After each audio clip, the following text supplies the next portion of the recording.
परमात्मा की करके स्तुति, हृदय से आप सभी का अभिनंदन करती हूँ। सबसे पहले आप सभी को मेरी तरफ से सादर जय की प्रणाम। मीरा की वाणी कल्पना की उड़ान है, झांसी की रानी मदर टेरेसा की दिक्पाल है। नारी को कोख से जन्मे वो महान पुरुष, नारी की कोख से ही जन्मे महान पुरुष, इसलिए नारी तो पुरुष से भी महान है। सन 1921 में विश्व के विभिन्न क्षेत्रों में महिलाओं के प्रति सम्मान, प्रशंसा और प्यार प्रकट करते हुए इस दिन को महिलाओं के आर्थिक, राजनीतिक और सामाजिक उपलब्धियों के उपलक्ष्य में उत्सव के तौर पे ये दिन मनाया जाता है। जो आज हम यहाँ पे वुमेन्स एम्पावरमेंट प्रोग्राम करने जा रहे हैं। कहा जाता है कि जगत जननी नारी के सम्मान से आज का दिन उत्सव के रूप में मना रहे हैं और ये हमारे लिए बहुत ही गौरव की बात है। आओ प्रभु से हम दुआ करें, जिंदगी जीने की अदा मांगे, अपने खातिर तो बहुत मांगा है, आज अपनों के लिए भला मांगे। तो थैंक यू सो मच, आज आप लोग इस प्रोग्राम के अंदर आए हैं और आज का सेशन बहुत ही शानदार होने वाला है। इससे पहले 2 सेशन हमारे ट्रेनिंग सेशन हुए हैं, जिसके अंदर हमने सबसे पहले सीखा कि why is network marketing, network marketing क्यों करना है, क्योंकि नेटवर्क मार्केटिंग हमें जीना सिखाता है। साथ में हम जिस भी फील्ड में ग्रोथ करना चाहते हैं, कुछ वहाँ की टेक्निक है, वो टेक्निक हमें सिखाता है और यहाँ पे बहुत कम समय में और बहुत छोटी सी इन्वेस्टमेंट के बाद हम अपने आप को डेवलप करते हैं किसी फील्ड में सफल होने के लिए। दूसरा जो हमने सेशन किया था, ट्रेनिंग सेशन, वो था कि एक ड्रैगन फ्लाई किस तरीके से एक छोटा सा कीड़ा अपनी जिंदगी को उड़ने वाला पंछी बना देता है, उसी तरीके से वो जो उसकी सिचुएशन होती है, उसी तरीके से हम भी उसी तरीके से थे, लेकिन हमें एक सिस्टम मिला, एक प्लेटफॉर्म मिला और हमने अपने आप को यहाँ पे डेवलप किया और एक उड़ने वाला पंछी, यानी यहाँ पे आज एक मर्जी की लाइफ हम लोग जी रहे हैं। तो इसी तरीके से आज का जो सेशन है वो वुमेन एम्पावरमेंट को लेकर के है और वुमेन एम्पावरमेंट ये आपको नाम से समझ में आ रहा है कि आज महिलाओं का दिवस, हर ट्यूसडे को हमारी कंपनी महिलाओं का दिवस मनाती थी, लेकिन लॉकडाउन की वजह से वो नहीं हो पा रहा है। तो आज काफी समय के बाद इसके ऊपर मैंने कुछ अपनी तैयारी की है, कुछ मेरे एहसास हैं जो मैंने यहाँ पे महसूस किए और आज मैं आप लोगों को इतना तो यकीन दिलाती हूँ कि जितनी भी लेडीज हमारे साथ में यहाँ पे जुड़ी हुई हैं या जो भी अपने जेंट्स लीडर्स भी जुड़े हुए हैं, तो कोई दिक्कत वाली बात नहीं है, क्योंकि यहाँ पे सभी के लिए प्रोग्राम है, लेकिन खास जो मोटिव है वो महिलाओं के लिए है। क्योंकि आज की डेट में अगर हम पीछे चले जाएं तो पीछे जाने में भी हमने देखा कि बहुत सारी महिलाओं ने, अनगिनत महिलाओं ने अपने अपने फील्ड में विजय हासिल की है, फतेह हासिल की है। उसी तरीके से आज की डेट में भी बहुत सारी महिलाएं अपने आप को डेवलप कर रही हैं, अपने आप को कीर्तिमान में लेकर के जा रही हैं, अपने आप को पुरुष प्रधान जैसे देश में हर फील्ड में महिलाएं अपने आप को यहाँ पे स्थापित कर रही हैं। तो इसी तरीके से आज कुछ नामी गामी लोग को लेकर के, कुछ महिलाओं को लेकर के मैंने यहाँ पे तैयारी की है और आज मैं आप लोगों को बताऊंगी कि किस तरीके से यहाँ पे महिलाओं ने किस तरह अपना मुकाम हासिल किया है और कैसे उनसे हम इंस्पायर होकर के और उनसे हम सीख करके हमारी अंदरूनी जो ताकत है, हमारी जो क्षमता है, देखिए हर एक इंसान के अंदर ताकत भगवान ने दी हुई है, लेकिन जिस दिन वो अपनी ताकत को पहचान लेता है उस दिन वो महान बन जाता है। लेकिन 99% लोग क्या है कि अपनी ताकत को पहचान नहीं पाते हैं, वो हमेशा धोखे में ही रहते हैं। लेकिन आज मैं आप लोगों के बीच में आई हूँ, तो आज मैं आप लोगों को उस एहसास को जरूर मैं महसूस करवाऊंगी कि आपके अंदर वो सारी क्षमताएं हैं और आप भी यहाँ पे वो सारे मुकाम हासिल कर सकते हो जो और महिलाओं ने हासिल किए हैं।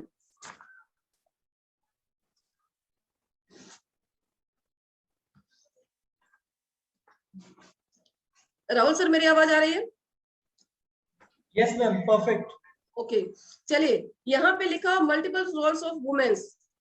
जब से हम जन्म लेते हैं, यानी नारी जाति जब से जन्म लेती है, तब से लेकर जन्म से लेकर मरण तक वो बहुत सारे रिश्तों में बंधी होती है।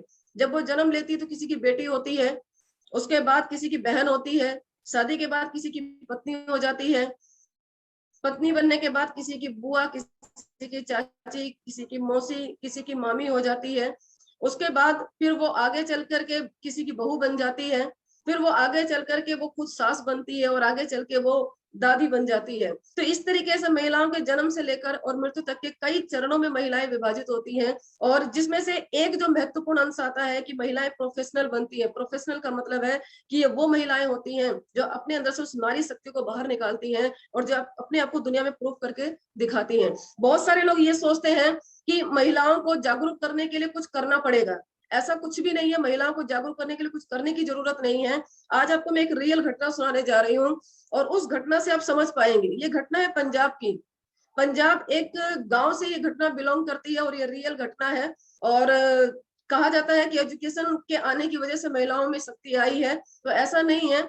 ये पंजाब की घटना है, एक महिला की घटना है। एक बार क्या हुआ कि इसी तरीके से वुमेन एम्पावरमेंट का डे मनाया जा रहा था और स्मृता ईरानी वहां पे आज से 16 साल पहले वो एंकर थी वहां पर। तो वहां पे कुछ महिलाओं को संबोधित किया जाना था, तो उन्होंने एक महिला से पूछा कि आपको मैं स्टेज पे बुलाऊंगी तो मैं आपके लिए क्या ऐसा कुछ बोलूंगी कि जिससे आप वहां पे आ जाएंगी। तो उस महिला ने कहा कि आप जब स्टेज से मुझे संबोधित करेंगी तो आप मेरे लिए ये बताना कि मैं पहली ऐसी महिला हूं जिसने अपनी खुद की बेटी को मारने का प्रयास किया लेकिन वो असफल हो गई। जब उन्होंने ये बात सुनी तो उन्होंने कहा कि ये कैसे है कि आप इतनी बड़ी बात इतनी आसानी से कह पा रहे हो। उसने कहा बिल्कुल सच्चाई है, आप मुझे इसी तरह संबोधित करना। तो उन्होंने पूछा कि ऐसा क्या है, ऐसा क्या है, आप मुझे बताइए। तो उन्होंने बताया कि मैं पंजाब से बिलोंग करती हूँ और मेरे पहले से ऑलरेडी 2 बेटियां हैं और जब मेरी तीसरी बेटी होने वाली थी तो जब मेरे हस्बैंड ने मुझे हॉस्पिटल भेजा बच्ची को जन्म देने के लिए, उनको पता नहीं था इसके बारे में, लेकिन उन्होंने मुझसे एक बात कही कि अगर बेटी पैदा होगी तो आप लौट करके बेटी को घर में लेकर के मत आना, उस बेटी को वहीं पे खत्म कर देना और खत्म भी इस तरीके से करना कि वो पुलिस या किसी को भी ऐसा लगे कि ये अपने आप किसी ने मारा नहीं है, अपने आप खत्म हुई है।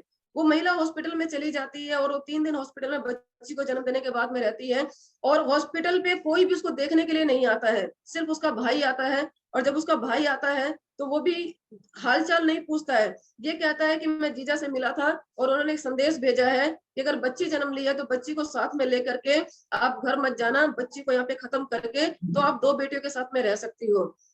उस महिला ने तीसरे दिन बच्चे को लिया और वो अपने घर आई और घर में आने के बाद, ये बात है नवंबर दिसंबर की, ठंड कड़ाके की पड़ रही थी, बहुत तेज ठंड थी। उस महिला ने क्या किया कि अपने बच्ची को कपड़ों से अलग किया और कपड़ों से अलग करके उस नंगे बच्ची को सामने की एक खाट पड़ी थी उस खाट पे लिटा दिया और ये सोचकर कि सर्दी का मौसम है, ठंड पड़ेगी और वो बच्ची ठंड से खुद मर जाएगी और उसके मरने का इंतजार करने के लिए वो चौखट पे बैठ गई और उसके मरने का इंतजार कर रही थी।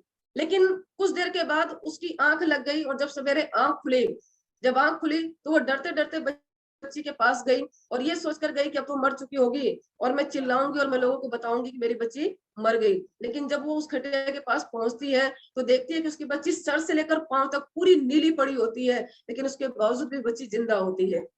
तो वहां पे वो एक लाइन बोलती है कि अगर ये बच्ची जीने के लिए ये बच्ची जो है कि इतना अपने आप को संघर्ष कर सकती है तो मैं अपनी बच्ची के लिए अपने पति से क्यों नहीं लड़ सकती हूँ। तो कहने का मतलब ये है कि हमारे समाज में खासतौर पे बच्चियों को लेकर के बहुत गलत धारणाएं रही हैं। आज भी समाज में बहुत सारे लोग ऐसे हैं जो बेटियों को पसंद नहीं करते, वो बेटियों को बोझ समझते हैं। उनको लगता है कि बेटियां हमारे ऊपर बोझ हैं और यही कारण है कि कुछ लोग गर्भ से बाहर मार देते हैं और कुछ लोग तो गर्भ के अंदर ही बेटियों को मार देते हैं। लेकिन हमारे ही इसी इतिहास के अंदर, हमारे इसी समाज के अंदर बहुत सारी महिलाओं ने अनगिनत कीर्तिमान स्थापित किए हैं और जिसके कारण आज महिलाओं का बहुत मान बहुत सम्मान होता है, बेटियों का बहुत आदर होता है। आइए चलते हैं नेक्स्ट बात करते हैं।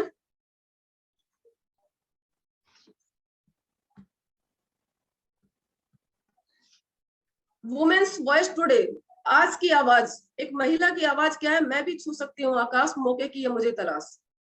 हर महिला, उसके अंदर वो कैपेबिलिटी है, उसके अंदर वो पोटेंशियल है, उसके अंदर वो शक्ति है कि वो भी आकाश छू सकती है, लेकिन उसको मौके की तलाश होती है और जब उसको मौका मिलता है तो वो आकाश छू करके दिखाती है। हमारे बीच में बहुत सारी महिलाएं हैं। आइए चलते हैं नेक्स्ट बात करते हैं। सबसे पहले मदर टेरेसा, आप सभी लोग जानते हो मदर टेरेसा के बारे में। इनको कहा जाता है कि ये हॉस्पिटल में नर्स थी और ये ऐसे लोगों की सेवा करती थी जिनको कोई छूना भी पसंद नहीं करता था, जिनके शरीर से चर्म रोग था, जिनके शरीर से पानी बहता था, जिनके जिनके पास जाने से लोग डरते थे कि बीमारी हमें हो जाएगी, लेकिन ऐसे लोगों की जाकर के मदर टेरेसा सेवा करती थी। इसके साथ साथ सामाजिक असहाय लोगों की सेवा करती थी। वो ऐसे ऐसे लोगों की सेवा करती थी जिनके पास कुछ भी नहीं था, यानी वो मानवता की मूर्त कही जाती थी और इसीलिए उनका नाम रखा गया मदर टेरेसा। आज इतिहास में उनका नाम स्वर्ण अक्षरों में पढ़ा जाता है और जब तक ये संसार रहेगा उनका नाम इस तरीके से पढ़ा जाएगा। नेक्स्ट में हमारे पास है सिंधु ताई सपकाल। अगर इनकी कहानी आपने सुनी होगी तो यूट्यूब पे आप जरूर सुने होंगे। सिंधुताई सपकाल जो है महाराष्ट्र से बिलोंग करती हैं, और ये अपने परिवार में 3 भाइयों के अंदर अकेली बहन थी। इनके पिता तो इनको पसंद करते थे, पर इनकी माता इनको पसंद नहीं करती थी, क्योंकि उनको बेटियां पसंद नहीं थी। और अक्सर ये देखा जाता है कि अक्सर समाज के अंदर माँ ही अपने बेटी को पसंद नहीं करती है। जहां भी अक्सर हम सुनते हैं तो वहां पे इनकी माता इनको पसंद नहीं करती थी। वो मछुआरे नहीं, सॉरी, मछुआरे थे, जो मतलब जानवरों का पालन पोषण करते थे, जानवरों को चराने के लिए जाते थे। तो वहां पे सिंधुताई को भेजा जाता था कि जाओ आप जानवरों को चराओ, लेकिन इनके पिता इनसे बहुत प्यार करते थे। और इनके पिता उसके बाद वहां से वो गाय भैंसों को छुड़वा करके इनको स्कूल भेजते थे, और इस तरीके से इनकी पढ़ाई लिखाई 4वीं क्लास तक हुई। और इनको बचपन का नाम चिंदी भी रखा गया था। चिंदी का मतलब क्या होता है? मैले कुचैले कपड़े, यानी इनको इस नाम से पुकारा जाता था। और 9 से 10 साल की उम्र हुई थी इनका, और 4वीं क्लास इन्होंने पास ही किया था कि इनकी शादी एक इनसे 20 साल बड़े उम्र के व्यक्ति से करा दी जाती है। यानी इनकी उम्र 10 साल होती है और वो व्यक्ति जो होता है वो 30 साल का होता है। और जब तक ये 20 साल की होती हैं, इनके 3 बच्चे हो चुके होते हैं। और जब ये तीसरी बेटी को जन्म दे रही होती हैं तो इनके पति इनसे लड़ाई झगड़ा करके इनको घर से बाहर निकाल देते हैं। और ये गांव की जो गायों की जो गौशाला होती है उसमें जो है कि बच्ची को जन्म देती हैं। और उस समय इनके आसपास कोई भी नहीं होता है, और ये उस बच्ची की नार खुद काटती हैं, एक पत्थर को रख करके, उसके बीच में नार रख करके, और 16 पत्थर से वार करती है और उस नार को ये काट देती हैं। इस कठिन परिस्थिति के बाद ये अपनी बच्ची को लेकर के अपनी माँ के घर पहुंचती हैं, और माँ मना कर देती है कि नहीं, तुम्हारा यहाँ गुजारा नहीं है, तुम यहाँ से चली जाओ। ये अपनी बच्ची को लेकर के रेलवे स्टेशन पे आ जाती हैं। और रेलवे स्टेशन पे इनका शौक था गाना गाने का। ये ट्रेनों में जा जाकर गाना गाती थी और भीख मांगती थी। और इस तरीके से इन्होंने सफर किया, लेकिन अपनी इज्जत बचाने के लिए, अपनी आबरू बचाने के लिए, क्योंकि स्टेशन पे बहुत सारे जेंट्स लोग भी रहते थे, बहुत सारे नशाखोर लोग भी रहते थे, ये हमेशा डरती थी। तो ये जाकर के शमशान घाट पे, जहां मुर्दों को जलाया जाता है, वहां पे जाकर के अपनी रात काटती थी, क्योंकि वहां पे कोई वहां पे जिंदा इंसान नहीं जाता था। यहाँ तक कि कई बार हम इस देखा गया है और इनके बारे में पढ़ा है मैंने कि जब इनके पास कुछ नहीं होता था तो जो मुर्दों की लाशें जलती थी उस पे ये रोटी बना के खाती थी और अपनी बेटी को खिलाती थी। वहां पे रहते उन्होंने एक चीज देखी कि वहां पे स्टेशन में बहुत सारे और भी अनगिनत बच्चे होते थे जिनका कोई गार्जियन नहीं, कोई माता, कोई पिता नहीं। तो इन्होंने डिसीजन लिया कि मैं इन सब बच्चों की माँ बनूंगी। लेकिन एक उसमें आड़े ये था कि मेरी अपनी एक दिन सगी बेटी ये कहेगी कि ये मेरी माँ है, तो इन्होंने अपनी बेटी को कुर्बान किया। अपनी बेटी को इन्होंने एक संस्था में दान दे दिया और वहां से वो किसी परिवार के द्वारा एडॉप्ट कर ली गई। और आज ये 1050 बच्चों की माँ है, जिसमें से 207 तो इनके दामाद हैं, 36 इनकी बहुएं हैं और 1000 नाती पोते हैं। और आज भी सिंधुताई वही काम करती हैं, किसी भी प्रोग्राम के अंदर जाती हैं, इनको बहुत सारे अवार्ड से सम्मानित किया गया है, वहां पे जाके ये गाना गाती हैं और इनको चंदा मिलता है। और ये आज उन अपने 1050 परिवार बच्चों के साथ में अपने जीवन को बिता रही हैं। नेक्स्ट हम बात करते हैं हमारे बीच में प्रतिभा पाटिल जी। आप सभी लोग जानते हो कि हमारे भारत की पहली महिला राष्ट्रपति रही हैं। ये संघर्ष जीवन में बहुत रहा होगा, लेकिन आप सोचिए कि एक प्रथम महिला राष्ट्रपति हमारे भारत की, इन्होंने बहुत सारी सामाजिक सेवाएं की हैं। 2007 से लेकर 2012 तक 5 साल इन्होंने अपना राष्ट्रपति पद संभाला और बहुत सारे जो है कि लोगों की इन्होंने मदद की, हेल्प की, बहुत सारे सामाजिक और बहुत सारे जो है कि मानवीय तरीके से इन्होंने लोगों की हेल्प की। किरण बेदी, आप सभी लोग जानते हैं कि हमारी पहली भारतीय महिला आईपीएस ऑफिसर। इनके बारे में कहा जाता है कि ये अपने फर्ज की इतनी पक्की थी कि एक बार क्या हुआ कि इंदिरा गांधी जी उस समय जो हमारे भारत की प्रधानमंत्री थी, उनकी गाड़ी पार्किंग में नहीं खड़ी थी, वो रोड पे खड़ी थी। और जब इनको पता चला कि गाड़ी बिना पार्किंग के बाहर खड़ी है तो इन्होंने इंदिरा गांधी जी की गाड़ी को उठवा दिया था। प्रेशर पड़ा लोगों का कि ये प्रधानमंत्री जी की गाड़ी है, इसको नहीं उठवाना है, आपको सस्पेंड कर दिया जाएगा। तो इन्होंने कहा ड्यूटी इज ड्यूटी, मेरा इस समय कर्तव्य जो है वो कर्तव्य ये है कि जो मैं काम कर रही हूँ अपने कर्तव्य से मैं पीछे नहीं हटूंगी। तो इस तरीके से आज किरण बेदी जी की बहुत संस्थाएं चलती हैं, बहुत सारे सामाजिक तत्वों से जुड़ी हुई हैं, बहुत सारे अनाथ बच्चों की मदद करती हैं, बहुत सारे बेसहारा महिलाओं की मदद करती हैं। नेक्स्ट हमारे साथ में गुंजन सक्सेना, एक ऐसा नाम, पहली भारतीय महिला एयरफोर्स के अंदर। 1999 में कारगिल की लड़ाई हुई थी, आपको पता है कि इनको कारगिल गर्ल के नाम से जाना जाता है।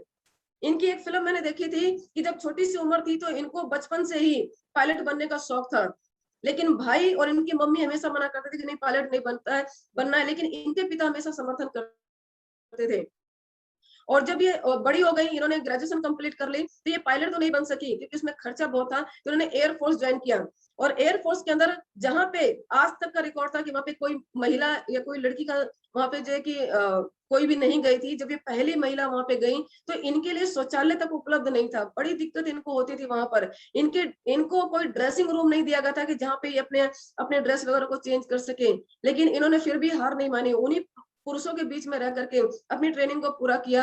और 1999 में जब कारगिल का युद्ध हुआ तो वहां पे इन्होंने अपना लोहा मनवाया, अपनी शक्ति का लोहा मनवाया, और इन्होंने वहां पे अपना नाम स्थापित किया, कारगिल गर्ल के नाम से इनको जाना जाता है। नेक्स्ट हमारे बीच में कल्पना चावला, आप सभी लोग जानते हैं अंतरिक्ष में पहली भारतीय महिला जाने वाली, जबकि ये 2-3 बार पहले भी जा चुकी थी, लेकिन जब ये दोबारा गई तो ये लौट करके वापस नहीं आई। साइना नेहवाल हमारे बीच में, ओलंपिक, आज हम इनको जानते हैं, इनका जो बैडमिंटन, इनका बचपन से ये जुनून था, 8 साल की उम्र से इन्होंने खेलना शुरू किया। इनके परिवार में माता पिता पहले से ऑलरेडी खेलते थे, बचपन से वो पारिवारिक देखा था इन्होंने। 8 साल की उम्र में बताया जाता है कि 4 बजे सवेरे, जब और बच्चे उस समय सो रहे होते थे, तो 4 बजे सवेरे उठती थी और उठ करके और अपने घर से 25 किलोमीटर की दूरी पर जा करके बैडमिंटन 2 घंटे वहां पे जाके प्रैक्टिस करती थी, और उसके बाद ही वहां से आकर के स्कूल जाती थी। और यही कारण है कि इन्होंने लगभग जो है कि हमारे भारत के अंदर पद्म भूषण से सम्मानित इनको किया गया है, और ये वर्ल्ड लेवल पे जो है कि अपने बैडमिंटन को लेकर गई। मैरी कॉम, आप सभी लोग जानते हैं, इनकी मूवी बनी थी, प्रियंका चोपड़ा जी ने मेन रोल इसमें किया था। मैरी कॉम एक ऐसे परिवार से थी जो बहुत गरीब परिवार था, और जिसमें इनके पिता नहीं चाहते थे कि ये बॉक्सिंग करे, लेकिन इनको बॉक्सिंग से बहुत प्यार था। इनकी मम्मी इनकी समर्थन करती थी। एक बार पिता को पता चला कि ये बॉक्सिंग करती हैं, तो इनके बॉक्सिंग के जो ग्लव्स थे उसको जला दिया था, और जलती आग में इन्होंने हाथ डाल के अपने ग्लव्स को निकाल लिया था, क्योंकि ये पूरी तरह से अपने डिटर्मिनेशन में, अपने पूरे जहन में ये बॉक्सिंग को उतार चुकी थी। और इनके पिता ने यहाँ तक कि कहा कि या तो तुम अपना पिता चुनो या बॉक्सिंग चुनो, तो इन्होंने कहा कि मैं बॉक्सिंग को चुनूंगी। और मैरी कॉम ने गोल्ड मेडल, अब भारत के अंदर लगभग 5 गोल्ड मेडल मैरी कॉम ने जीते वर्ल्ड लेवल पे जाकर के, और अपना कीर्तिमान स्थापित किया। नेक्स्ट हमारे बीच में गीता फोगाट, आप लोगों ने मूवी देखी होगी, और इनके ऊपर मूवी बनी है। और गीता फोगाट जो है उस परिवार से जहाँ पे 4 बहनें थी, और वहां पे भी बेटे की तलाश थी। इनके पिता पहले से पहलवानी करते थे, वो चाहते थे कि मेरा एक बेटा हो और मैं उसको पहलवान बनाऊं। छोटी सी स्कूल की उम्र थी, और जब भी गीता फोगाट स्कूल जाती आती थी तो लड़के चिढ़ाते थे, और जब चिढ़ाते थे तो ये जम करके उनकी पिटाई करती थी। एक दिन पिता ने देखा कि जितने भी लड़कों से भिड़ती हैं तो ये लड़कों को पीट करके आती, पर कभी पीट करके नहीं आती हैं। और उस दिन से उनकी सोच बनी कि मैं बेटी को क्यों ना मैं पहलवान बना दूं। और उन्होंने गीता की ट्रेनिंग की शुरुआत की। ट्रेनिंग के लिए कहीं भी इनको, लड़की होने के कारण इनको नहीं लिया जा रहा था, तो उन्होंने अपने खेतों के अंदर इनका पूरा जो है कि ट्रेनिंग का माहौल बनाया। और इनके भाई, चचेरे भाई ने और उनकी छोटी बहन बबीता, तीनों को वहां पे मिलकर ट्रेनिंग दी। और आज देखिए वर्ल्ड लेवल पे गीता फोगाट ने पहलवानी के अंदर यहाँ पे स्वर्ण पदक जीता है। नेक्स्ट हमारे बीच में है चंद्रन, सुधा चंद्रन। छोटी सी उम्र में थी, 3 साल की उम्र से इन्होंने डांस को अपना कैरियर बना लिया था। 3 साल की उम्र से इन्होंने प्रैक्टिस करना शुरू कर दिया था, और 8 साल की उम्र तक आते आते इन्होंने पहला अपना स्टेज परफॉर्म किया। और की उम्र तक आते आते इन्होंने लगभग 75 स्टेज शो परफॉर्म किए। इन डांस इनके बिल्कुल रग रग में था, इनके खून के अंदर डांस उतर चुका था। लेकिन एक 1981 के अंदर एक घटना घटी, जब इनका एक्सीडेंट हुआ तो ये अपने माता पिता के साथ में थी, और माता पिता तो बच गए, लेकिन इनको थोड़ी सी चोटें आई, और चोट की वजह से इनके दाएं पैर में घुटने के नीचे चोट आ चुकी थी। और जब इनको हॉस्पिटल में ले जाया गया तो हॉस्पिटल में बहुत भीड़ थी, जिसकी वजह से डॉक्टर ने इनका सही तरीके से ट्रीटमेंट नहीं किया, और इनके जख्म पे मलहम नहीं लगाया गया, और बिना मलहम की पट्टी बांध दी गई। और वहीं से इनको इन्फेक्शन, एक गैंग्रीन नाम का इन्फेक्शन हो गया, जो पूरी बॉडी में तेजी के साथ फैलने लगा। डॉक्टरों ने कहा कि इनका पैर डॉक्टरों ने कहा कि इनका पैर काटना पड़ेगा, और माता पिता की सहमति से इनका पैर जो है घुटने से नीचे काट दिया गया। काफी समय तक डिप्रेशन में रही, क्योंकि इनका जो जीवन का जो पूरा आधार, जो पूरा कैरियर था डांस, उससे ये दूर हो चुकी थी। लेकिन धीरे धीरे इन्होंने अपना एक जो है कि कृत्रिम पैर लगवाया, और उसके बाद इन्होंने स्टेज धीरे धीरे अपनी प्रैक्टिस करना शुरू कर दी। और जब ये प्रैक्टिस करती थी तो कई बार इनके पैरों से खून निकल आता था, लेकिन इन्होंने कभी हिम्मत नहीं हारी, और 1984 में इन्होंने पहला स्टेज परफॉर्म किया। और उस परफॉर्मेंस को देखने के लिए बड़ी दूर दूर तक लोग आए हुए थे, क्योंकि पहली बार एक नकली पैर लेकर के एक महिला डांस करने जा रही थी, तो लोग देखना चाहते थे कि 4 साल पहले वाली सुधा चंद्रन वही है जो आज दिखेंगी, और बहुत ही शानदार इनका परफॉर्म रहा। और इनके ऊपर 2 फिल्में भी बनी। ना तेलुगु के अंदर मयूरी फिल्म बनी और हिंदी के अंदर नाचे मयूरी फिल्म इनके ऊपर बनी। आज बहुत सारे टीवी सीरियल में मैडम आती हैं और बहुत सारे फिल्मों में मैडम ने अपना रोल अदा किया है। तो यहाँ पे इंसान अगर विकलांग है तो वो शरीर से विकलांग नहीं है, जब तक ये सोच से विकलांग ना। अगर सोच उसकी मजबूत है, वो शरीर की विकलांगता उसके आगे नहीं आती है। मुनीबा मजारी आप लोगों के सामने, इनकी पढ़ाई लिखाई की, इन्होंने ग्रेजुएशन कंप्लीट किया, इनकी शादी हो गई और शादी के 3 साल के बाद एक कार एक्सीडेंट में, उस कार को इनके पति चला रहे थे और उनको नींद आ गई और उस एक्सीडेंट में मुनीबा की जो कार थी वो खाई में गिर गई। खाई में गिरी और मुनीबा के जो हस्बैंड थे वो तो किसी तरीके से अपने आप को बाहर निकाल पाए, लेकिन मुनीबा को इतनी चोटें आ चुकी थी, इतने ज्यादा फ्रैक्चर आ चुके थे तो मुनीबा उस कार में बेहोश पड़ी थी। जब इनको हॉस्पिटल में लाया गया तो इनकी पूरी नीचे का जो पूरा हिस्सा है इनका बिल्कुल सुन्न हो गया था, ये पैरालाइज हो गई थी। इनके पति ने इनको तलाक दे दिया। काफी समय तक डिप्रेशन में रही, सोचा कि अब मेरे जीवन का क्या होगा। और फिर इन्होंने एक कहते हैं ना एटीट्यूड,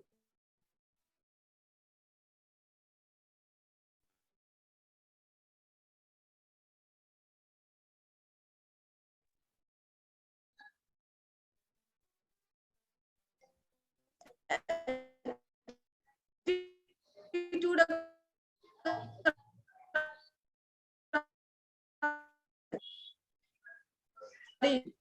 पाकिस्तान की ये झांसी की रानी वहां पे मानी जाती है। ये पाकिस्तान की आयरन लेडी है, झांसी की रानी है। हमारे बीच में अरुणिमा सिन्हा, आप सभी लोगों ने इनकी कहानियां बहुत सुनी होंगी। इनके बचपन से ये प्लेयर थी, फुटबॉल प्लेयर थी।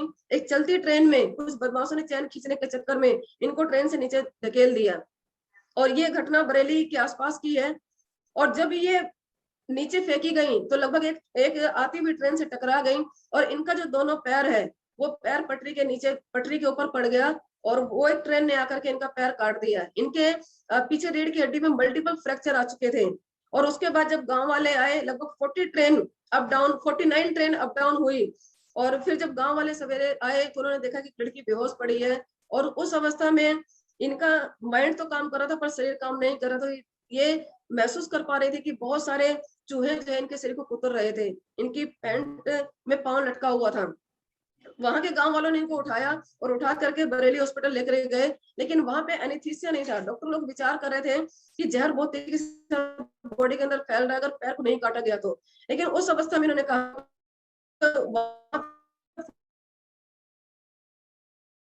ट्रेनों के बीच हुई थी, जब वहां पे मैं नहीं कुछ मतलब मेरे साथ कुछ भी नहीं हुआ है तो आप मेरे बेहतरी के लिए पैर काटेंगे। और आपको शायद इतिहास में पहली घटना है कि एक लेडीज का उसके जागते हुए में, यानी वहां पे बेहोशी नहीं की गई, जागते हुए में डॉक्टर ने उनका पैर काटा और वहां पे जो डॉक्टर थे उन्होंने अपना खुद ब्लड उनको दिया। और इस अवस्था में जब उनको पता चला कि नेशनल प्लेयर है अरुणिमा सिन्हा, तो यहाँ पे ट्राम सेंटर लेके दिल्ली में लाया गया। यहाँ पे इलाज चला, लेकिन इलाज के साथ जैसे सीख रही थी उस दौरान ये देख भी रही थी कि न्यूज़पेपर के लिए बड़ी बड़ी बातें लिख करके आ रही थी कि अरुणिमा सिन्हा ने थी वो कूद गई या अरुणिमा सिन्हा आत्महत्या करना चाहती थी। इस तरह की अफवाहें, इन्होंने बहुत विरोध किया इसका कि नहीं ऐसा नहीं है, ऐसा नहीं है, लेकिन कोई इनकी बात सुनने को राजी नहीं था। 2011 में ये एक्सीडेंट मुझे बचाया है वो कि मैं सही हूँ। और बेड पे पड़े पड़े डिसीजन लिया कि मैं दुनिया का जो टफ गेम है एवरेस्ट मैं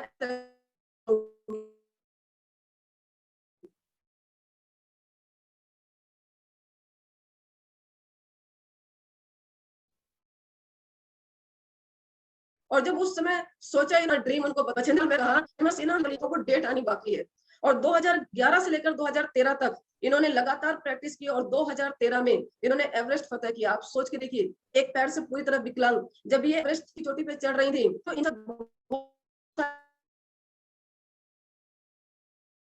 घटने ऑक्सीजन खत्म हो गया। ऑक्सीजन टॉप पे जाने के बाद इनको कि हो सकता है कि मेरी कहानी यहीं तक खत्म हो जाए, लेकिन एटीट्यूड लिया कि नहीं आया, और इस तरीके से उन्होंने अपने आप को खुद को मोटिवेट किया, और इस तरीके से उन्होंने दुनिया की 7 पीक पूरी की है। आज इनको पद्म भूषण से सम्मानित किया गया है और बहुत सारे इनको सम्मान दिए गए हैं। नेक्स्ट हमारे बीच में है कल्पना सरोज। कल्पना सरोज एक दलित परिवार से हैं।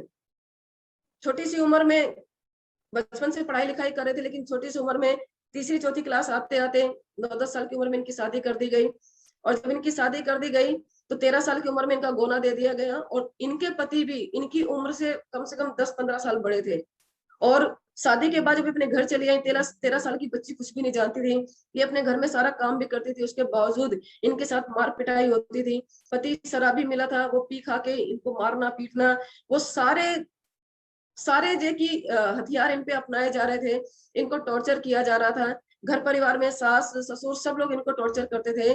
और 6 महीने के बाद जब इनके पिता इनसे मिलने के लिए पहुंचे तो देखा कि बालों में जटें बन चुकी थी, कपड़े फटे हुए मैले कुचले कपड़े थे।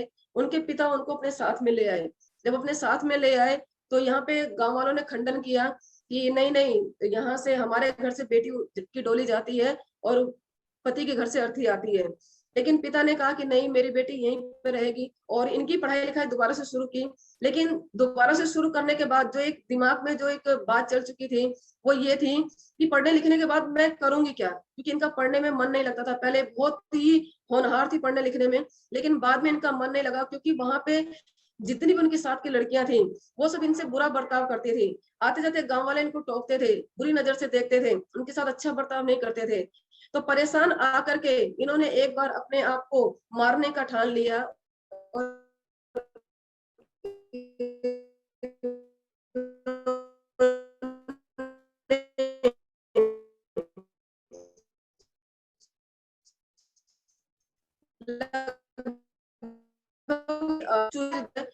में इन्होंने खा ली। नहीं सोच रहा था, वो बार बार यही सोच रहे थे कि अगर तुम्हें कुछ हो जाता तो तुम्हारे पिता कैसे समाज को मुंह दिखाते और क्या उनकी जिंदगी होती। तो उस समय इन्होंने ये डिसीजन लिया कि अगर मैं मरने के लिए काम कर सकती हूँ तो क्यों ना मैं जीने के लिए कुछ अलग से काम करूं। और इन्होंने डिसीजन लिया कि मैं मुंबई जाऊंगी, और मुंबई से 2 रुपए से सफर की इन्होंने शुरुआत की अपने।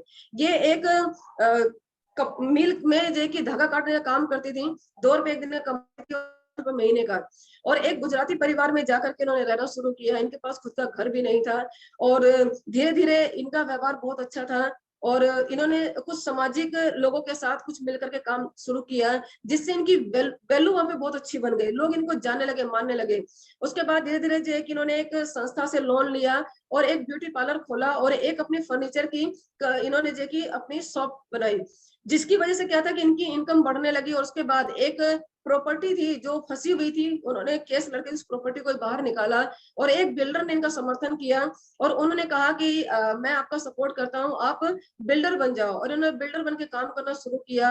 और जो महिला जिसके पास खुद का घर नहीं था, आज वो दूसरों को घर बना करके बेचने लगी। उसी बीच में कमानी ग्रुप ऑफ इंडस्ट्री उस समय बहुत ही घाटे में चल रही थी, और भारत सरकार ने किया क्या था कि वहां पर जितने भी वर्कर थे उनको मालिक बना दिया था। तो कमानी ग्रुप के कुछ लोगों ने जब इनके बारे में जाना, इनकी ख्याति के बारे में जाना, तो वो इनके पास चल करके आए और बोले कि आप कमानी ग्रुप को आप ले लो। इन्होंने कहा कि नहीं नहीं, इतना बड़ा प्रोजेक्ट मैं नहीं कर पाऊंगी, मैं पढ़ी लिखी नहीं हूँ। लेकिन उन लोगों ने बहुत विश्वास जाहिर किया। उन्होंने कहा कि हम आपका नाम सुन करके आए हैं और आप हमेशा दूसरे लोगों की मदद करते हैं, हमारी मदद करो। इन्होंने उस कमानी ग्रुप को अपने हाथ में ले लिया, और 2 साल के अंदर जितना भी कर्जा था वो सारा चुकाया। और आज उस कमानी ग्रुप की मालकिन है, और आज वो कमानी ग्रुप इंडस्ट्री 3000 करोड़ की कंपनी बन चुकी है। जिन रास्तों पे पैदल चलती थी, इनके पास बस में सफर करने के लिए पैसा नहीं होता था, आज मुंबई जैसे शहर में इनके नाम से 2 रास्ते बने हुए हैं। जिस अवस्था में ये जिनके पास घर नहीं था, आज वो लोगों को घर बना के जो कि लोगों को बेचती हैं। हमारे बीच में है मलाया यूसुफ जल। इनके बारे में भी आपने सुना होगा। छोटी सी बच्ची 8वीं क्लास में पढ़ रही थी, पाकिस्तान की रहने वाली हैं, पढ़ने में बहुत होनहार थी। तालिबान ने इनके जो है कि स्वाति नाम के शहर पे अटैक किया, और उसको 2 साल के लिए उन्होंने उसको पूरा घेर लिया, उस पर राज करना शुरू कर दिया। और और वहां पे ये उन्होंने ऐलान कर दिया कि यहाँ पे अब किसी भी लड़की को पढ़ना लिखना नसीब नहीं होगा। 400 स्कूल थे वहां पे बंद कर दिए गए, पढ़ना लिखना इनका बंद कर दिया गया था कि ब्यूटी पार्लर वगैरह भी जो लड़कियों के चलते सब बंद कर दिए गए। लेकिन उन्होंने आवाज उठाई, उन्होंने कहा कि नहीं, हम पढ़ना चाहते हैं और हमें पढ़ने का जो कि अधिकार है। और तालिबान के एक अधिकारी ने जो इनके जो है कि ऊपर गोलियां चलाई, और वो गोलियां इस कदर चलाई कि एक गोली इनके जाके माथे में लगी, और माथे में लगने के बाद में और इनको जो है कि हॉस्पिटल में लाया गया, और ये बहुत समय तक हॉस्पिटल में रही, लेकिन ये बचा ली गई। और आपको सुनकर के हैरानी होगी कि पहली कम उम्र की लड़की हैं जिनको यहाँ पर जो है कि पुरस्कार मिला, और यहाँ पे जो है कि गिनीज ऑफ वर्ल्ड में इनका नाम आया हुआ है। हमारे बीच में है झांसी की रानी। आज हमारे इंडिया के अंदर जितनी भी महिलाएं हैं, ज्यादातर महिलाओं को झांसी की रानी का नाम दिया जाता है, संबोधित किया जाता है। खूब लड़ी मर्दानी वो तो झांसी वाली रानी थी, और बुंदेले हर बोलो के मुंह हमने सुनी कहानी थी, खूब लड़ी मर्दानी वो तो झांसी वाली रानी थी। इन्होंने भी अपने जीते जी कसम खाई थी कि जब तक मैं जिंदा हूँ, मैं अपनी झांसी को अंग्रेजों का गुलाम नहीं बनने दूंगी। और अपने आखिरी अंत तक इन्होंने अपनी आखिरी सांस तक अंग्रेजों से लड़ाई लड़ी, लेकिन अपने जीते जी अपनी झांसी को अंग्रेजों का गुलाम बनने नहीं दिया। तो ये सारी पोटेंशियल हमारे अंदर में है। नेक्स्ट हम बात करते हैं, जब मैंने ये पहले इतिहास पढ़ा तो उसके बाद मैंने सोचा कि जब मैंने अपने इतिहास में महिलाओं को देखा और आज भी महिला हर क्षेत्र में आगे बढ़ रही हैं, महसूस हुआ कि कोई ऐसा क्षेत्र हो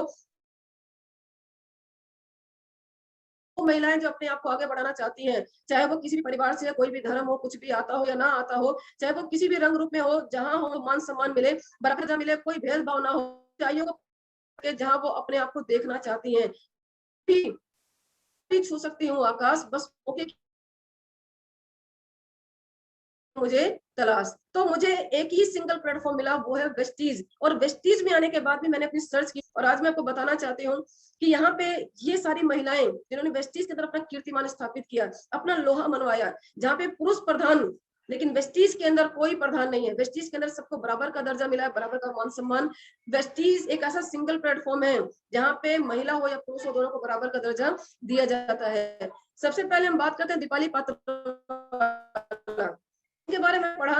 मैं बहुत अच्छे घराने से थी, गुजराती परिवार से थी। इन्होंने शादी के बाद डिसीजन लिया कि मैं जॉब करूंगी पार्ट टाइम में, क्योंकि उन्हें गुजराती के अलावा कुछ आता ही नहीं था जॉब। और इन्होंने एक नेटवर्क मार्केटिंग के बारे में सुना कि पार्ट टाइम का काम है और प्रोडक्ट है जो घर में यूज करके इनकम जनरेट करते हैं। तो उन्होंने बिजनेस से शुरुआत की, और 1500 रुपए के लिए, 1500 रुपए के चेक के लिए वो यहाँ पर आई थी। और उस कंपनी में कई साल काम किए इन्होंने। उस कंपनी में सफलता तो मिली, लेकिन बड़ी सफलता नहीं मिली। किन्हीं कारणों से कंपनी बंद हो गई, और वेस्टीज में इनको मौका मिला 2008 में आने का। और 2008 में आने के बाद इन्होंने अपने हस्बैंड के साथ में मिलकर के, और यहाँ वेस्टीज के अंदर आज हम बात करें तो ये हमारी ब्रांड एम्बेसडर हैं। और आज इनकी इनकम की बात करें सर, तो 1500 रुपए के ड्रीम को लेकर के चली थी। आज एवरेज चेक 35 लाख रुपए महीने के आसपास है। आज इनका मुंबई के अंदर, जहाँ पे अमिताभ बच्चन जी और जितेंद्र जुहू बीच के अंदर घर है, उनके बीच में इनका खुद का अपना बंगला है। आज बहुत सारी प्रॉपर्टी बना चुकी हैं, बहुत सारी लग्जरी कार है, मर्सिडीज बेंज। उस समय जब पहली कंपनी की शुरुआत की थी, तब इन्होंने मर्सिडीज बेंज का ड्रीम लिया था। वो मर्सिडीज बेंज का ड्रीम वेस्टीज में आने के बाद 11 महीने के अंदर उन्होंने पूरा किया।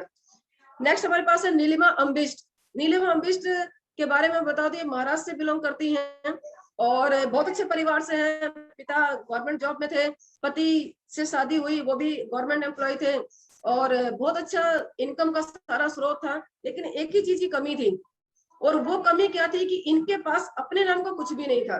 क्योंकि इन्होंने एक बार कहा कि मुझे अपना पैन कार्ड बनवाना है, तो घर वालों ने कहा क्या जरूरत है पैन कार्ड की, तुम कोई बिजनेस करती हो। यानी इनकी खुद की कोई आइडेंटिटी नहीं थी, खुद की कोई पहचान नहीं थी। तो इन्होंने जो है कि जब इस बिजनेस के बारे में जाना, नेटवर्क मार्केटिंग के बारे में जाना कि एक ऐसा बिजनेस है जो महिलाओं को मान सम्मान देता है, महिलाओं को आइडेंटिफाई करता है, तो इन्होंने बिजनेस की शुरुआत की, पार्ट टाइम से शुरुआत की। आज के बारे में बता दूं कि आज नीलिमा अम्बेश जी यहाँ पर जो है लगभग 52 कंट्री विदेश घूम चुकी हैं, और ये इनका ड्रीम था। लगभग 24 से 25 कंट्री तो उन्होंने वेस्टीज ट्रैवल फंड के माध्यम से की, और लगभग देखिए उससे आधी ज्यादा कंट्रीज तो ये अपने पैसे से घूम करके आई हैं, क्योंकि ये ताकत देता है वेस्टीज। आज इनके पास लगभग लग्जरी कार, अगर मैं बात करूं तो ऑडी भी है, मर्सिडीज भी है, वोल्वो भी, 5 करोड़ की मालकिन है। आज इनका चेक 10 लाख रुपए के आसपास में है। और इन्होंने चंद लाइनें बताई है, मैं थोड़ा सा आपको बताना चाहती हूँ कि चंद लाइनें इन्होंने जो है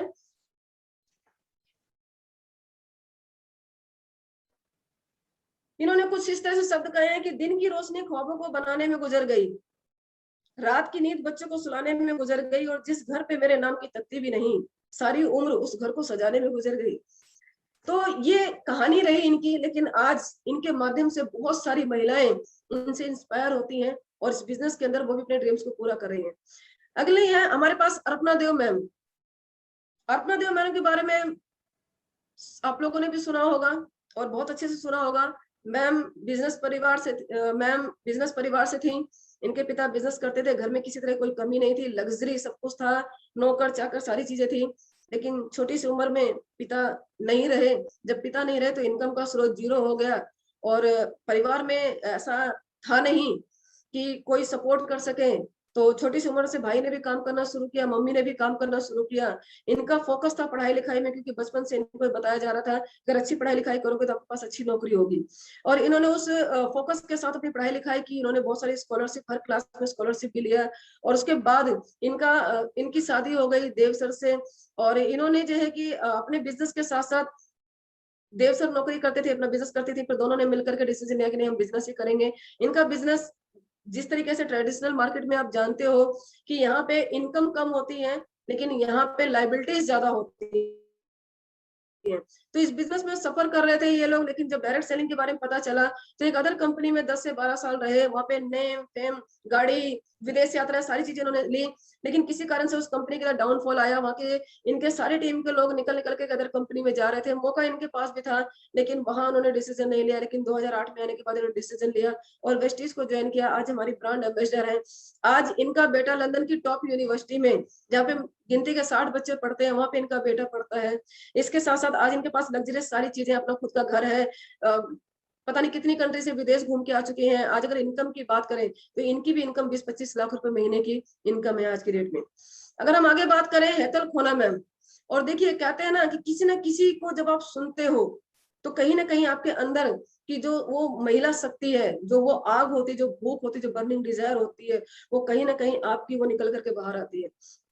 मेरा ये एक्सपीरियंस रहा। मैंने जब वेस्टीज को ज्वाइन किया, और वेस्टीज को ज्वाइन करने के बाद क्योंकि मैं प्रोडक्ट को यूज करने के लिए आई थी, तो जब सर ने मुझे बताया कि मीटिंग्स ट्रेनिंग्स में आना है मैम, आप यहाँ पे आओ, देखो आप जैसी बहुत सारी महिलाएं हैं जो यहाँ पे जॉब के साथ साथ पार्ट टाइम करके और अपने ड्रीम्स को पूरा कर रही हैं। लेकिन मेरा पर्पस नहीं था बिजनेस करना, क्योंकि मैं अदर कंपनी में 4 साल काम कर चुकी थी। और कहते हैं ना दूध का जला हुआ अगर छाछ भी पीता है तो वही फूक के पीता है।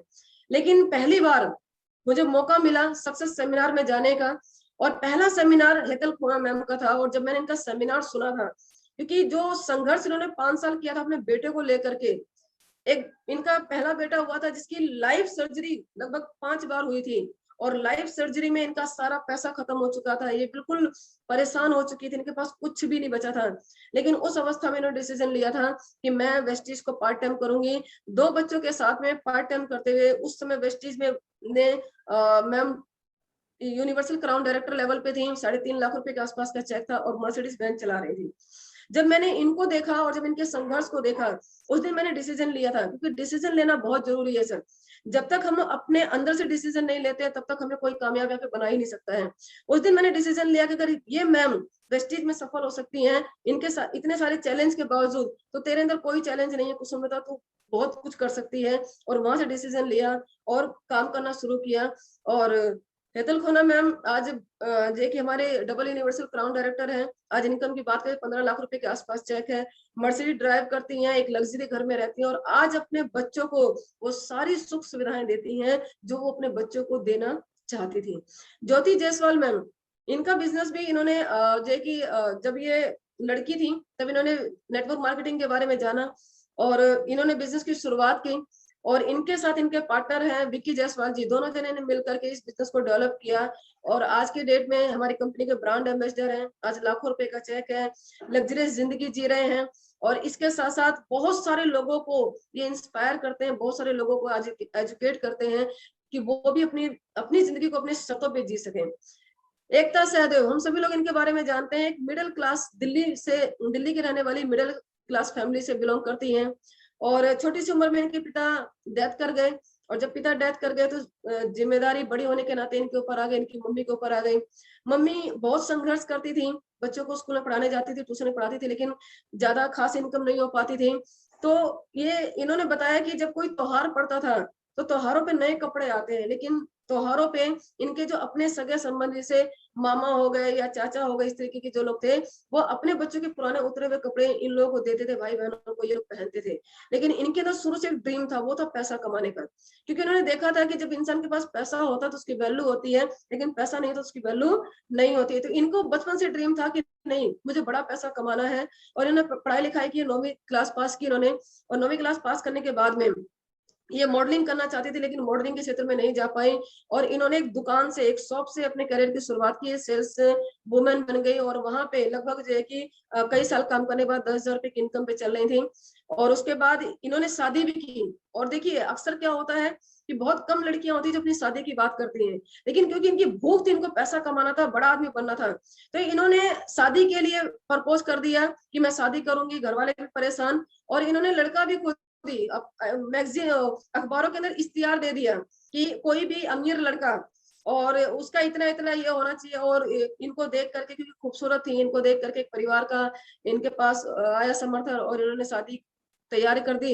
और जब इनको शादी बाद पता चला कि वो जिस परिवार में जा रही हैं वो ऑलरेडी इन्हीं की तरीके से था, तो सपना वहां पे टूटा, और एक आम जिंदगी जी रही थी, डिप्रेशन में थी कि कैसे क्या होगा। और करते करते इनके 3 बच्चे भी हो गए। और वेस्टीज जानने का मौका मिला, इनकी सास को कैंसर हो चुका था, और कुछ प्रोडक्ट वेस्टीज के इन्होंने इस्तेमाल किए, जिसकी वजह से 6 महीने के अंदर उनका कैंसर रिड्यूस होने लगा। और वेस्टीज को वहां से शुरू किया। इनको मौका मिला राजीव शर्मा सर की ट्रेनिंग्स में आने के बाद, और उनसे बैठ करके इन्होंने अपना वाई क्लियर किया। और उस सपोर्ट की वजह से आज अगर हमारे बीच में एक सहदेव नाम जाना जाता है, तो सफलता की कहानी। आज की डेट में अगर हम बात करें, 3 लाख रुपए प्लस का चेक है मैम का, आज ऑडी कार चलाती है मैम, और आज वो सारे सपने मैम पूरे कर चुकी हैं जो ये अपने बचपन में देखा करती थी। नेक्स्ट हमारे पास में है मालती सिंह। मालती सिंह गाजियाबाद से बिलोंग करती हैं, और बहुत अच्छे परिवार से, सब कुछ ठीक ठाक होने के बावजूद भी इनके पास एक ही चीज कमी थी कि ये पैसा भरपूर था, लेकिन इनके पास अपना खुद का कोई नेम फेम, अपना खुद को कोई आइडेंटिफाई नहीं था इनके पास, अपनी खुद की कोई आइडेंटिटी नहीं थी इनके पास में। इन्होंने वेस्टीज को, डायरेक्ट सेलिंग को इन्होंने जो है पार्ट टाइम में शुरू किया, अपने ड्रीम्स को पूरा करने के लिए कि मेरे पास अपने नाम का भी कुछ होना चाहिए। और आज की डेट में डबल यूनिवर्सल क्राउन डायरेक्टर है, लाखों रुपए का चेक है, विदेश यात्राएं मैडम करती रहती हैं, साल में 2-2 बार। आज इनके पास 2-2 3-3 गाड़ियां हैं, लग्जरी कार में मैडम चलती हैं। इंदिरा त्यागी, ये भी हमारे गाजियाबाद उत्तर प्रदेश से बिलोंग करती हैं। प्रोडक्ट को यूज करने के लिए मैम आई थी, कुछ हेल्थ इशू था, 4-6 महीने यूज करने के बाद मीटिंग में जाने का मौका मिला। वहां पे मीटिंग में जाकर के पता चला कि ये तो बिजनेस है, और इस बिजनेस को इतनी पोटेंशियल है इसके अंदर कि हम जितना चाहे, वो हमारे पर निर्भर करता है कि यहाँ पे चम्मच से निकालना है, कटोरी से, गिलास से, या फिर पाइपलाइन बिछानी है। और इन्होंने पाइपलाइन बिछाना शुरू कर दिया। डबल यूनिवर्सिटी क्राउन डायरेक्टर का लेवल है। आज अगर इनकम की बात करें तो लगभग यहाँ पे 5-7 लाख रुपए महीने की इनकम है। और आज यहाँ से मैडम के पास 2-2 3-3 लग्जरी कार भी यहाँ पर मौजूद है। हमारे बीच में है अंशु रावत। बहुत सारे लोगों ने इनके बारे में भी जाना होगा। Anshu Rawat ma'am government teacher थी, और शादी के बाद जब ये अपने घर में आई, इनकी एक बेटी हुई। इनके हस्बैंड जो है वो नौकरी करते थे, और उनको 2 बार अटैक आया, और तीसरी बार तो पैरालाइज हो गए। जब वो पैरालाइज हो गए तो उनके मित्र थे, उन्होंने कुछ प्रोडक्ट को इस्तेमाल करवाया वेस्टीज के, और जिसकी वजह से वो 9 महीने 10 महीने खाने के बाद उनके अंदर बहुत अच्छा इंप्रूवमेंट आया, और वो थोड़ा बहुत चलने फिरने लगे। और उन्होंने वेस्टीज को ज्वाइन तो पहले से ही प्रोडक्ट के साथ में कर लिया था। उसके बाद उन्होंने काम करना शुरू किया, और वो 4 साल लगभग रहे। और जब वो इस दुनिया से गए, उनको फिर मेजर हार्ट अटैक आया, जब वो इस दुनिया से गए तो उस समय उनकी इनकम थी वो लगभग 90,000 रुपए के आसपास थी। और मैम डिप्रेशन में आ चुकी थी, क्योंकि एक छोटी बेटी थी, और उस समय सरवाइव करना बहुत मुश्किल हो रहा था। लेकिन जब उन्होंने वेस्टीज की ताकत को देखा कि जिस नौकरी को वो कर रहे थे वहां से 1 रुपए की इनकम नहीं है, लेकिन वेस्टीज से वो बेड पे पड़े पड़े भी वो हर महीने इनकम कमा रहे थे, तो मैम ने डिसीजन लिया कि इस बिजनेस को मैं करूंगी। क्योंकि उनका एक सपना था, उनकी बेटी ने बोला था अपने पापा से कि पापा क्या हम ऑडी कार लाएंगे। पिता ने कहा था कि यस बच्चे हम ऑडी कार लेकर के आएंगे, और वो सपना इन्होंने उनका 2019 में पूरा किया। आज मैम के पास ऑडी अचीवर है, 3 लाख रुपए के प्लस का चेक है। मैम देश विदेश घूमती हैं, और आज बहुत सारे लोगों को इंस्पायर करती है। मैम इंसान की कमी तो देखिए दुनिया में कोई पूरी नहीं कर सकता है, लेकिन यहाँ पे एक पोटेंशियल अर्निंग है, एक सिक्योरिटी है यहाँ पर। एक बार अगर आप काम कर जाते हैं, उसके बाद आप रहे या ना रहे, काम हो, आपके नीचे काम होता रहेगा, आपकी इनकम लाइफ टाइम तक आपकी पीढ़ियों को आती रहेगी। इसके साथ हमारे पास श्रीदेवी अनिल पासी। उत्तर प्रदेश से मैम बिलोंग करती हैं, एमबीए की पढ़ाई लिखाई करना चाहती थी। इनका ड्रीम था कि मुझे एमबीए करना है, लेकिन पिता के पास इतना पोटेंशियल नहीं था, एमबीए नहीं करवाया। उसके बाद इनका जो ड्रीम था कि वो मॉडलिंग करने का, सॉरी, डांसिंग में बहुत अच्छी थी, डांसिंग में सिलेक्ट भी हो गई, ऑडिशन के लिए जाना चाहती थी, उसमें पैसा लग रहा था, उसमें नहीं जा पाई।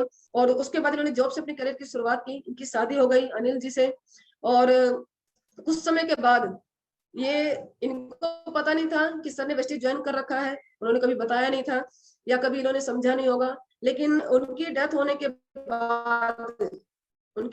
के बाद में, और इनकी एक छोटी बेटी थी, जब ये उस समय उस दौराये पे थी कि मैं क्या करूं, क्योंकि नौकरी ये कर नहीं सकती है, छोटी सी बच्ची को छोड़ करके बिजनेस करने की इनके पास ताकत नहीं है, और पति की इनकम बिल्कुल जीरो हो चुकी थी।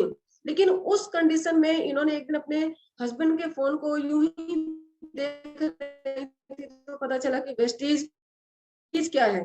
और जब इन्होंने ऐप पे गई और जब उसको खोल करके देखा, तो 6 महीने हो गए थे इनके पति को गुजरे हुए।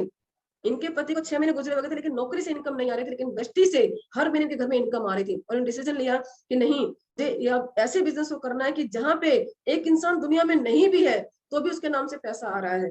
और आज मैम यूसीडी के लेवल पर है, और आज इनकम की बात करें 2-2.5 लाख महीने का चेक है, और आज एक अच्छी लग्जरी मेंटेन करती है मैम, और बहुत सारी लेडीज को और बहुत सारे जेंट्स भाइयों को इंस्पायर करती हैं।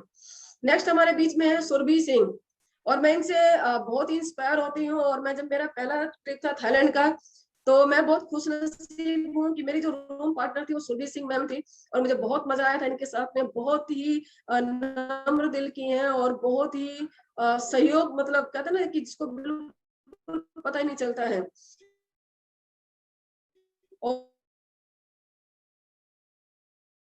बात की रहने वाली मम्मी टीचिंग प्रोफेशन में थी, कर्जे को चुकाने के लिए मम्मी स्कूल के साथ साथ घर में बच्चों को ट्यूशन पढ़ाना, और 18-18, 20-20 घंटे वो काम करती थी, मेहनत करती थी।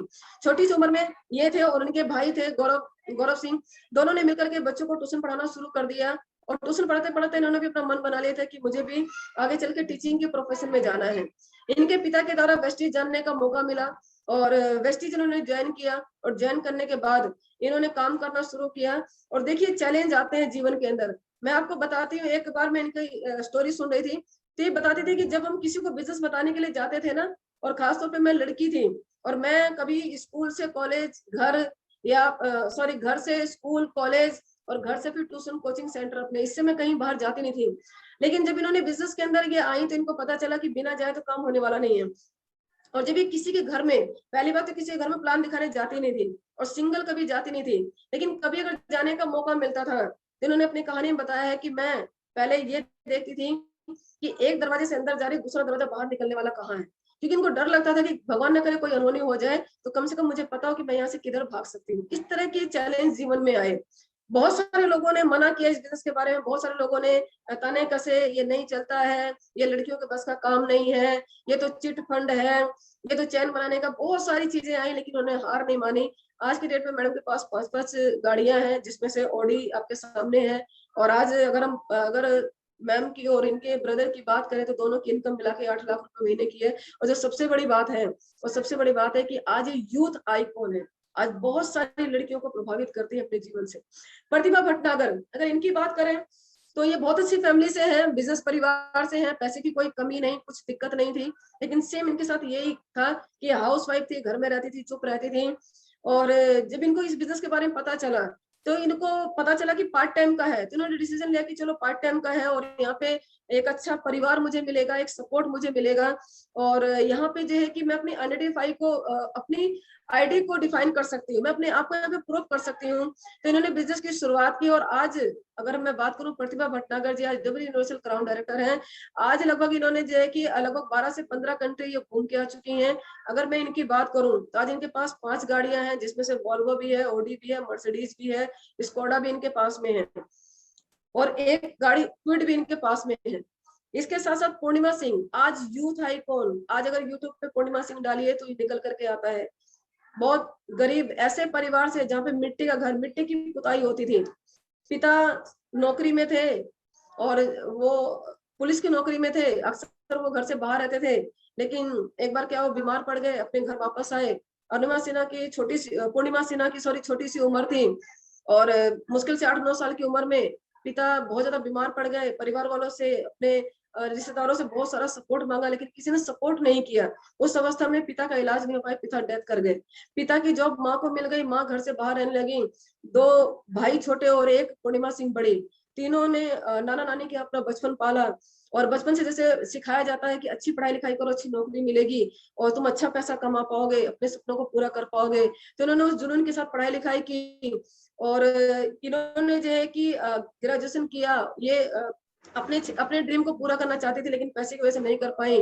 वेस्टीज में आने का मौका मिला, पता चला कि यहाँ पे बिना पैसा लगाए आप अपने सपनों को पूरा कर सकते हो, और यहाँ से इन्होंने काम करना शुरू किया। और आज की डेट में देखिए, अगर मैं बात करूं 3-3.5 लाख रुपए की महीने की मैम की इनकम है। आज की डेट में मैम ने 12 लाख रुपए की कार ली है, जो अपनी मम्मी को उन्होंने गिफ्ट में दिया है। और इनका एक बहुत ही मेन जो है कि डायलॉग है कि साड़ी आने से पहले गाड़ी आएगी, और किसी की पत्नी बनने से पहले करोड़पति बनना है।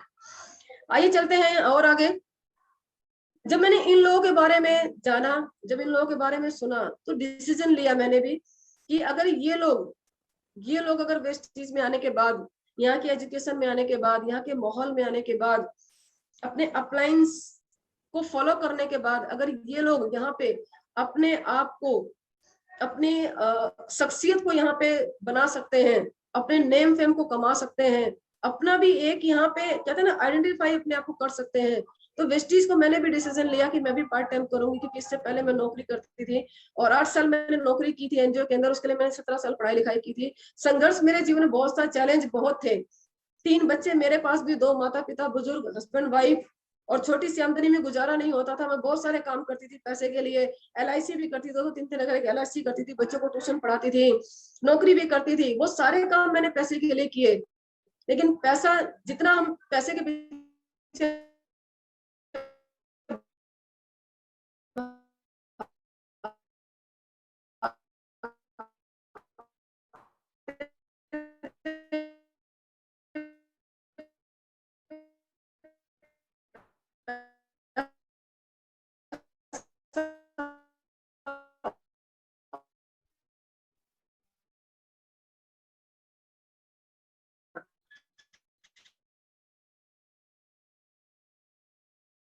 कि जैसे मैंने कुसुम लता वेस्टीज डाला, जो आपके सामने सारी पिक आई है, इससे कहीं ज्यादा पिक डेस्कटॉप पे आ गई।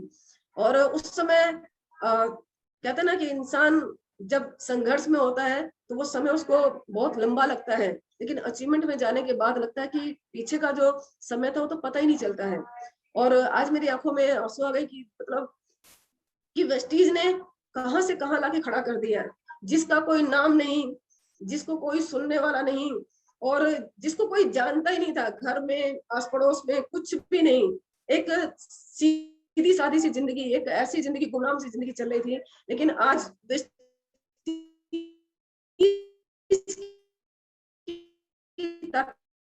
से आज देखिए आपके पास गाड़ियां हैं, ब्रह्मागुर सर है, जिनके माहौल है, जिनकी मीटिंग्स ने आज की ताकत हमारे अंदर भरी। एक बार सर के लिए जबरदस्त तालियां। आज मेरे बीच में मेरे ग्रेट अपलाइन मिस्टर राजस्व सर, जो हमेशा ही कहते थे कि तुम कर सकती हो। जब मैं कहती थी कि सर नहीं हो रहा है, सर मैं लोगों को बताती हूँ लोग नहीं सुनते हैं, तो वो एक ही बात कहते थे। जब भी वो मिलते थे, जब भी मैं फोन करती थी, एक ही बात कहते थे कि मैम आप कर सकते हो, मैम आप कर सकते हो, मैम आप कर सकते हो, मैम आप कर सकते हो। और जैसे जैसे सर ये कहते चले गए, और वाकई में जैसे समय बदलता गया और इस एजुकेशन में हम आते चले गए, और अपने आप को पूरी तरीके से आज हम चेंज कर चुके हैं। देखिए पहले मैं सोचती थी कि हम कभी टीवी पे नहीं आ सकते, लेकिन देखिए आज दोस्तों हम टीवी पे आ रहे हैं, आज हम गूगल पे आ रहे हैं, आज हम यूट्यूब पे हैं। हमारे बीच में मिसेस रीता देवी सर की वाइफ है, क्राउन डायरेक्टर का लेवल है, और इन्होंने भी अपने जीवन में बहुत संघर्ष सहा और पूरी तरीके से सर का साथ दिया। और आज देखिए क्राउन डायरेक्टर, अगर सर क्राउन है तो मैम क्राउन है। आज 2.5 लाख रुपए महीने की इनकम है, आज अपने खुद के घर में रहते हैं, खुद की कार चलाते हैं। और जो सबसे बड़ी बात है कि आज लगभग 35,000 लोगों का नेटवर्क है, जिनको आज इनके द्वारा, जिनको मेरे जैसे लोगों को राह मिली, मेरे जैसे लोगों को दिशा मिली, मेरे जैसे लोग अपने आप को आइडेंटिफाई कर पाए, मेरे जैसे लोग अपनी अंदरूनी शक्ति को बाहर निकल पाए। आज इनके टीम के अंदर डायमंड भी हैं, स्टार भी हैं, गोल्ड भी हैं, सभी लोग हैं। आज लगभग जो है कि इनकी टीम में 20 लोग कार्य चला रहे हैं। आज इनकी टीम में 3-3, 4-4 फॉरेन ट्रिप लोग ले चुके हैं। आज इनकी टीम के अंदर अगर मैं बात करूं तो आज अपने सपनों को पूरा करें, एक ऐसी लाइफ जी रहे जितना सुकून है जिसके अंदर, क्योंकि आपकी सफलता में हमारी सफलता है। यहाँ पे कामयाबी अकेले के बल पे नहीं होती है, जब बहुत सारे लोगों को आप कामयाब बनाते हो तब जाके आप कामयाब होते हो। तो आज ये रियल आपके सामने लाइफ में मैंने देखा था, और आज में जो लोग देखते हैं तो आज जमीन से आसमान का फर्क आ चुका है। और अभी तो ये शुरुआत है। कहते हैं 5 से 7 साल नेटवर्क बिजनेस के अंदर आप सीखने के लिए आते हो, पैसा कमाने के लिए नहीं आते।